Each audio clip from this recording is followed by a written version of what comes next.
জমিদার মশাই, আমাকে বাঁচান। আপনি রক্ষা না করলে আমি যে মরে যাব। বলি, কি হয়েছে? হ্যাঁ, সকাল সকাল এমন করে বলছিস কেন?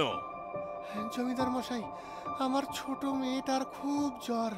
কবিরাজ মশাই বললেন 40 টাকার পথ্য কিনতে হবে।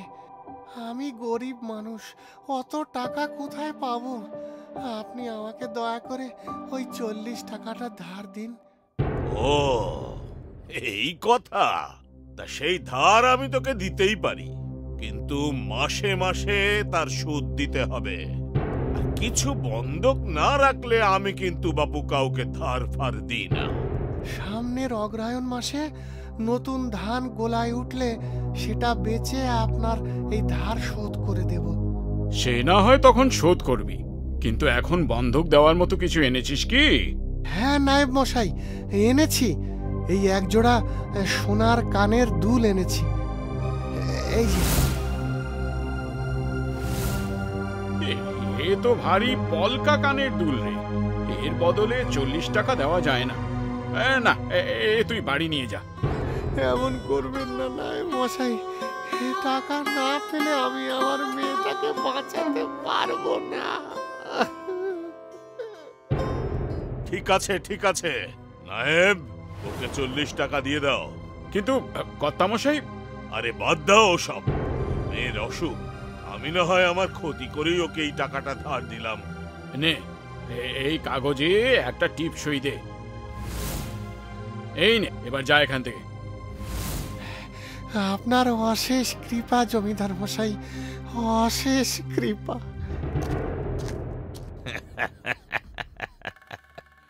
বলি, কি বুঝলে নায়েব? না মানে বলছি কি। ধুর ধুর, তোমাকে দিয়ে দেখছি কিচ্ছু হবে না। শোনো নায়েব, ওই 40 টাকা লেখা কাগজটার 40-এর পাশে আর একটা শূন্য বসিয়ে দাও। 40 টাকা 400 হলে ও এই ধার এ জন্মে আর শোধ করতে পারবে না। তখন ওর এই কানের দুল তো নেবই, সঙ্গে ভিটে জমি সব নিয়ে নেব। সত্যি ধন্য আপনার বুদ্ধি।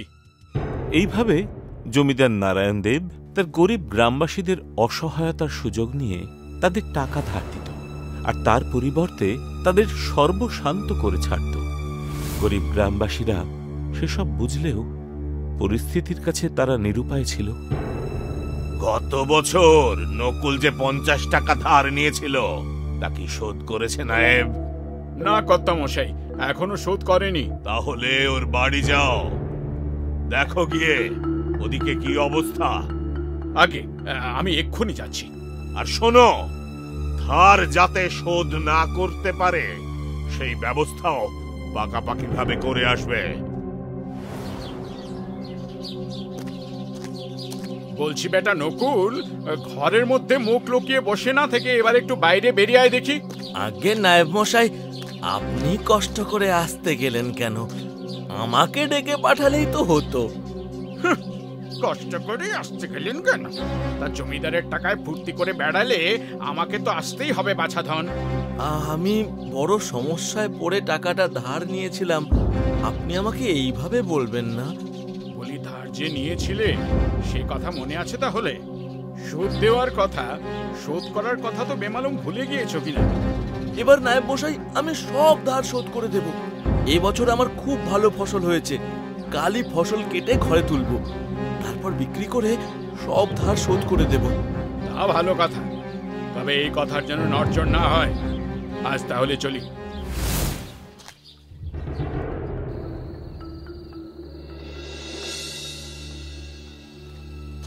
জমিদার মশাই, কি করি বলুন তো? কেন, কি হয়েছে? নকুল বলছে এবছর ফসল নাকি খুব ভালো হয়েছে। ও বলেছে সব টাকা একবারে শোধ করে দেবে। হ্যাঁ, বলো কি হে? না না না না, এ তো হতে দেওয়া যাবে না। একটা ভালো খবর তুমি দিতে পারো না? এতে আমার কি করার আছে বলুন তো? এই চুপ করে থাকো, আমাকেই কিছু একটা ভাবতে হবে।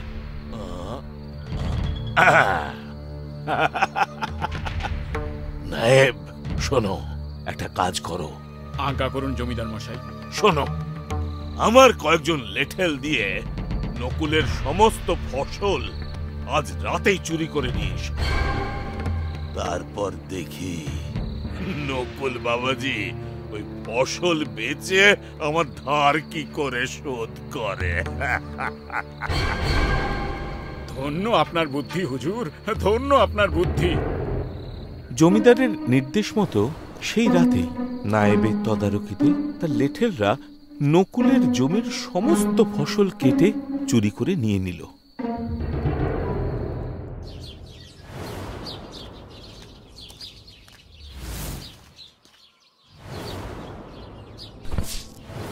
হে ভগবান, এ কি হলো? আমার সব ফসল চুরি হয়ে গেল। এবারে এবারে কি হবে? আমার এত বড় সর্বনাশ কে করলো? এবার আমি জমিদারের ধার শোধ করব কিভাবে? কিরে নকুল, এই সাত সকালে জমিতে বসে এরকম কান্নাকাটি করছিস কেন? আমার ভারী সর্বনাশ হয়ে গেছে নায়েব মশাই। আমার সব ফসল চুরি হয়ে গেছে, সব ফসল। চুরি? এসব কি ভুলভাল বলছিস? সত্যি বলছি নায়েব মশাই। সত্যি তো, তোর জমি দেখছি একদম ফাঁকা। ও, এবার আমি বুঝতে পেরেছি। কি বুঝলেন নায়েব মশাই? তোর চালাকি। নিজে সব ফসল কেটে গোলায় রেখে দিয়ে এসে এখন চুরি হয়ে যাওয়ার নাটক করছিস। আমি এরকম নাটক কেন করব নায়েব মশাই? জমিদারের ধার যাতে শোধ না করতে হয়।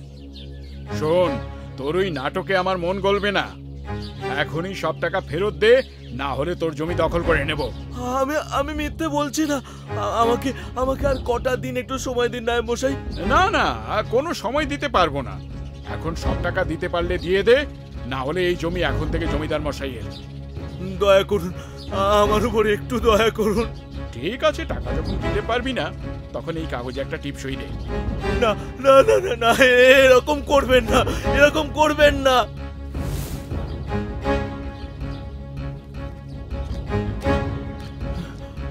এবার আমার কি হবে? আমি তো রাস্তায় বসে গেলাম ভগবান।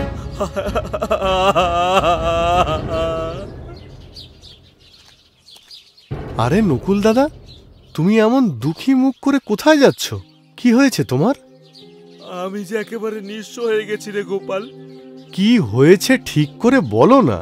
আজ সকালে যখন মাঠে গেলাম, দেখি আমার ভরা ক্ষেত পুরো ফাঁকা। কেউ আমার সব ফসল কেটে নিয়েছে, আর তারপর আমার সব ফসল চুরি হয়ে গেছে। চুরি? সত্যি বলছি নায়েব মশাই। এবার আমি বুঝতে পেরেছি। কি বুঝলেন নায়েব মশাই? নিজে সব ফসল কেটে গোলায় রেখে দিয়ে এসে এখন চুরি হয়ে যাওয়ার নাটক করছিস। আমি এরকম নাটক কেন করব নায়েব মশাই? জমিদারের ধার যাতে শোধ না করতে হয়। এখন সব টাকা দিতে পারলে দিয়ে দে, না হলে এই জমি এখন থেকে জমিদার মশাইয়ের। দয়া করুন। ঠিক আছে, টাকা যখন দিতে পারবি না তখন এই কাগজে একটা টিপ সই দে। না না না না, এরকম করবেন না। আমার জমিটা আমার জীবনের শেষ সম্বল ছিল, সেটাও আর আমার আর থাকলো না। তুমি এইভাবে ভেঙে পড়ো না নকুল দাদা। ভগবান নিশ্চয়ই তোমার দিকে মুখ তুলে চাইবেন। দেখবে উনি ঠিক একটা রাস্তা দেখাবেন।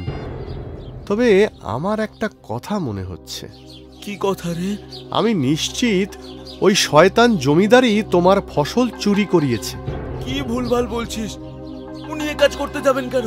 তুমি ওনাকে এখনো ভালো মতো চিনে উঠতে পারোনি। উনি খুব লোভী।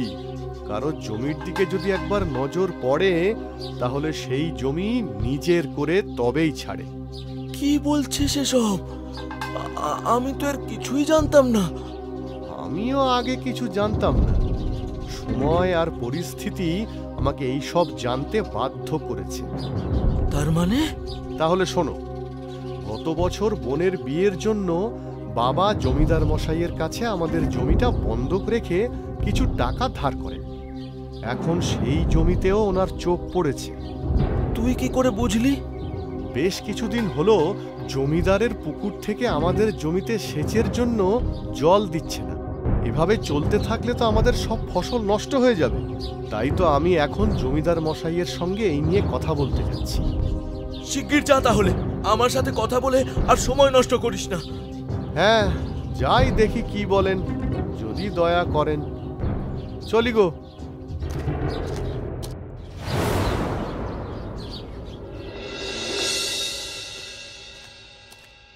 তা কি ব্যাপার গোপাল, এখন এখানে হঠাৎ? ও, বাপের ধার বুঝি শোধ করতে এসেছিস? না না নায়েব মশাই, আসলে কি আসলে? ওরকম তোতলামি করছিস কেন? টাকা না দিলে এখানে তাহলে কি করতে এসেছিস? নায়েব, তুমি একটু চুপ করো তো। তুমি না থামলে ও ওর কথাটা বলবে কিভাবে? বল গোপাল, কি বলতে চাস? আসলে জমিদার মশাই, আমার জমিতে নতুন সবজির চাষ শুরু করেছি, কিন্তু আপনাদের পুকুর থেকে আমাদের জমিতে সেচের জন্য কোনো জল দেওয়া হচ্ছে না। হ্যাঁ, একই কথা শুনছি নায়েব।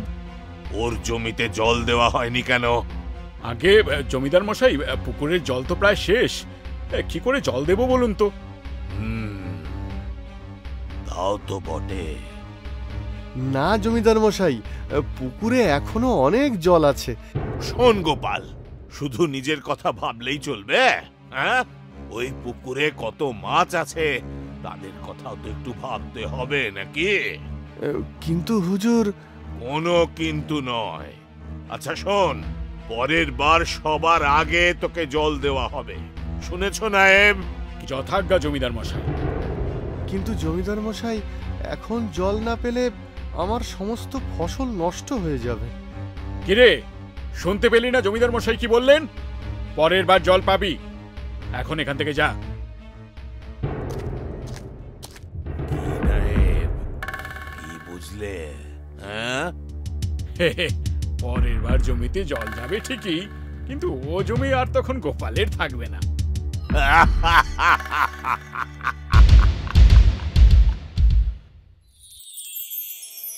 এদিকে সেচের জল না পাওয়ায় গোপালের জমির সমস্ত ফসল নষ্ট হয়ে গিয়েছে। জমিদারের ধার শোধ তো দূরের কথা, এখন দুবেলা খাবার জোটানোই তার পক্ষে দায় হয়ে পড়েছে। এর মধ্যে তার বাবাও মারা গিয়েছেন। গোপাল, এই গোপাল বেটা, ঘরের ভেতরে বসে না থেকে বাইরে বেরিয়ে আয়। হ্যাঁ নায়েব মশাই, বলুন। বলি, 1 বছর পার হয়ে গেল, তোর বাবা জমিদার মশাইয়ের কাছ থেকে টাকা ধার নিয়েছিল, সে তো মরে গেছে, তা তুই টাকাটা কবে শোধ করবি?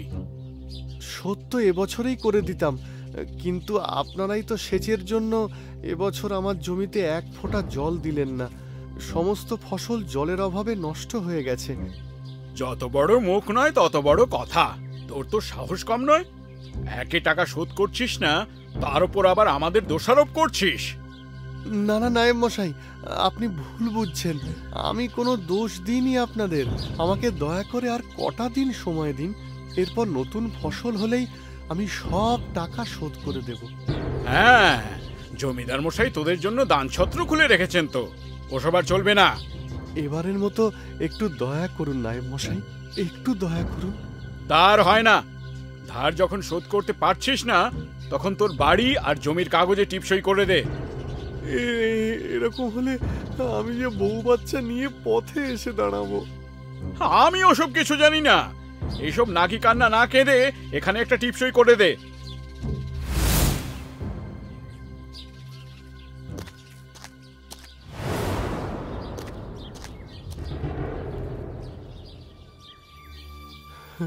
আমার সব কিছু নিয়ে চলে গেল, এবার আমি সবাইকে নিয়ে কোথায় যাব?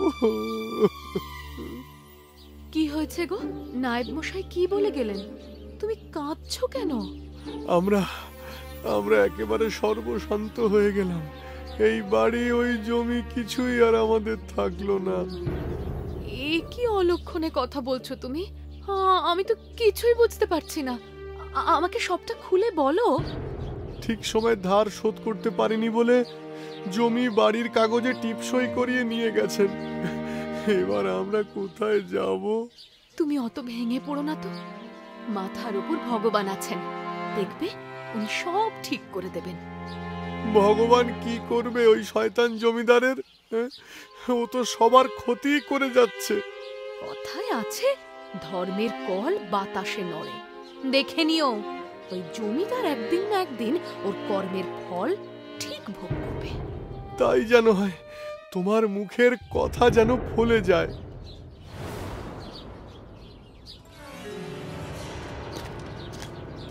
জমিদার মশাই, এইদিকে তো একটা খারাপ খবর আছে। সত্যি নায়েব, তোমাকে আর কি বলবো, আজ পর্যন্ত একটা ভালো খবর দিলে না। তা বাপু, হয়েছেটা কি? পাশের বাড়ির রঘু 6 মাস আগে আপনার থেকে 30 টাকা ধার নিয়েছিল না? হ্যাঁ, নিয়েছিল। কেন, সুদের টাকা বুঝি দিচ্ছে না? না না, সে কথা নয়। শুনলাম রঘু আজই তার গোলায় ধান তুলেছে, আর সেই ধান বেচে ও কালই আপনার ধার শোধ করে দেবে। এ খবর তুমি এখন আমাকে দিচ্ছ? ভেবেছিলাম ওর বাড়ি দখল করে আমি সেখানে বাগান বাড়ি বানাবো। আপনার সে ভাবনায় এখন আগুন লেগে গেছে। কি বললে তুমি নায়েব? আগুন? কিসের আগুন? ঠিক বলেছ, ঠিক বলেছ নায়েব, আগুন। তবে আমার ভাবনায় নয়, সে আগুন লাগবে ওই রঘুর গোলায়। রঘুর গোলায় কিভাবে আগুন লাগবে? কেন, তুমি কি করতে আছো? আজ রাতে 2-3 জন লেঠেল নিয়ে গিয়ে ওর গোলায় আগুন লাগিয়ে দেবে। যেমন হুকুম জমিদার মশাই। সত্যি ধন্য আপনার বুদ্ধি। সে আর বলতে, বুঝলে নায়েব, আজ রাতে বাগান বাড়ির কথা ভাবতে ভাবতে আমার ঘুমটা ভালোই হবে। এবার যাই হুজুর, ওদিকে সব ব্যবস্থা করি। শোন, খুব সন্তর্পণে কাজটা করবি, কাকপক্ষীও যেন টের না পায়। আজ্ঞে নায়েব মশাই। নে, এবার কাজটা তাড়াতাড়ি সেরে ফেল।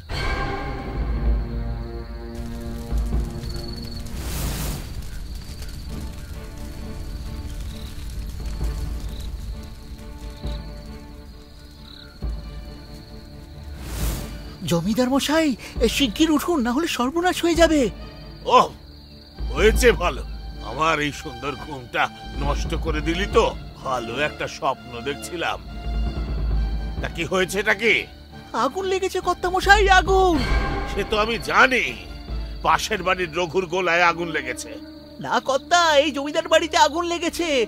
এখনই এখান থেকে পালান। হ্যাঁ, জমিদার বাড়িতে আগুন? এসব কি বলছিস তুই?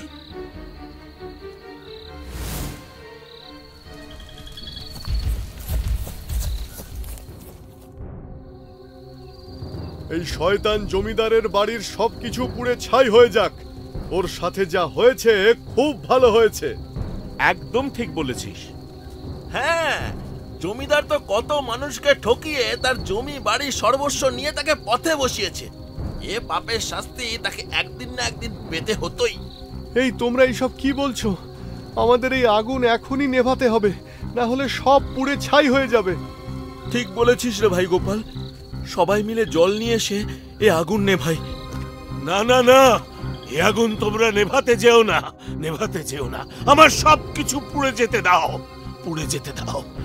এ আগুন তো আমারই লাগানো। এসব কি বলছেন জমিদার মশাই? কিছুই তো বুঝে উঠতে পারছি না। হ্যাঁ, আমি নায়েবকে বলেছিলাম রঘুর গোলায় আগুন লাগাতে, আর সেই আগুনই আজ আমার সবকিছু গ্রাস করে নিল। আমার সবকিছু গ্রাস করে নিল। এসব আমারই কুকর্মের ফল। আমার পাপের শাস্তি আমাকে পেতে দাও তোমরা। এসব সবকিছু পুড়ে যেতে দাও। আর আজ থেকে তোমাদের সবার জমি শুধু তোমাদের নিজেদের। আমাকে শাস্তি পেতে দাও। আর জমিদার মশাই, আমাদের ধারের টাকা? তোমাদের আর কিছু শোধ করতে হবে না। তোমাদের সমস্ত ধার মাফ, তোমাদের সমস্ত ধার মাফ। ধন্যবাদ জমিদার মশাই, ধন্যবাদ মশাই, জয় হোক, আপনার জয় হোক। এই রকম রঙিন মজায় মেতে থাকতে সাবস্ক্রাইব করো তোমাদের প্রিয় চ্যানেল রঙিন টিভিকে।